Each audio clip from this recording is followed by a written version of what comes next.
Welcome back to Montreal Connected. The Montreal Canadiens are 30 games in, so what better time than now to talk about the first part of their season, and who better to do it with than the two gentlemen to my left, Sean Gordon and Ted Bird. Welcome. Thank you. Thank you. Sean, Ted, how has the team's performance compared to the preseason expectations?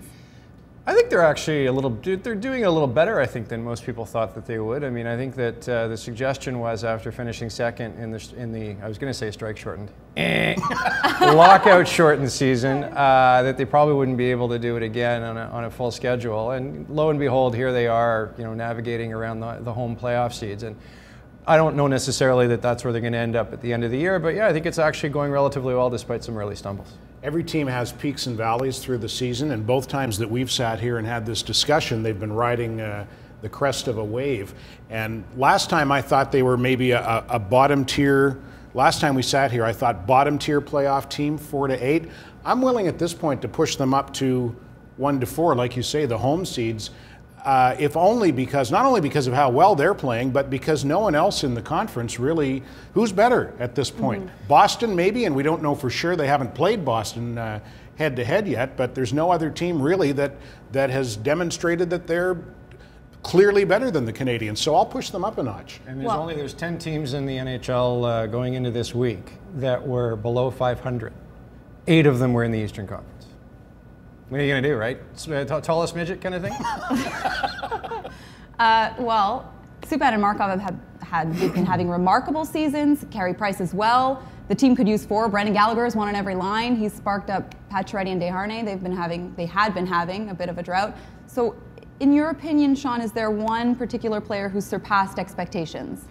I think Carey Price has. I think it's a miracle that we're in December and nobody's bitching about the goaltending in Montreal. I mean, I think this is the first time in I don't even know how many years that there isn't some sort of a, festering goalie controversy happening at some level. And I think, if you are looking for warts in Carey Price's game, you're going to be looking pretty closely. I mean, he's not perfect, no player is, but this is the best he's ever played. And I think that, a lot will be made of the way that Markov has played. I think he's played very well. Obviously, he's been very good. I think that there's a little bit of a it's funny how narratives will change. For a while there, Subban was allowing Markov to be Markov. Then it was Markov was allowing Subban to be Subban, and now it's Terrier the genius and all this. It can be all of these things, right? And I actually think that Markov and Subban, we know what they can give. I think that Pacioretty, you know what he can give. Carey Price, everybody thought that they knew what he could give. Now you're seeing him give what he could give. And you, anyone stand out?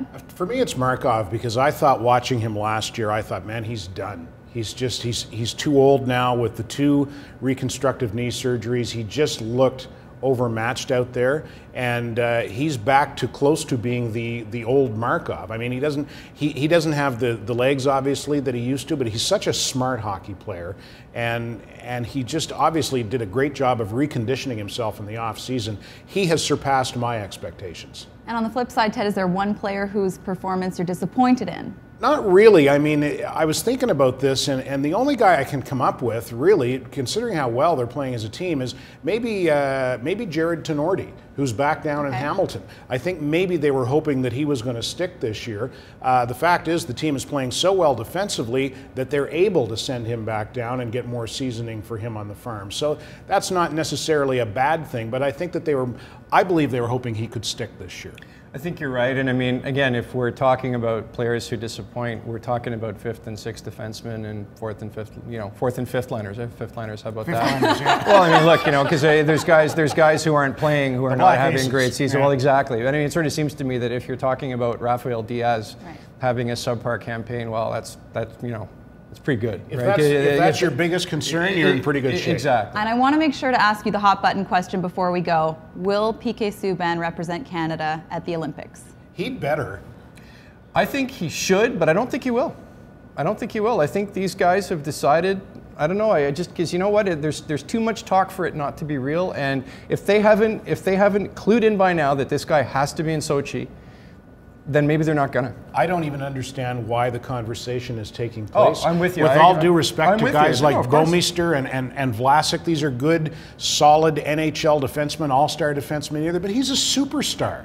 He's a superstar, and they're picking holes in his game. Rather than looking at this huge upside, they're going, oh, well, he's a defensive liability. He takes chances. Hey, every defenseman makes mistakes. Bobby Orr made mistakes, for crying out loud. Absolutely. I don't get it. I just don't get it.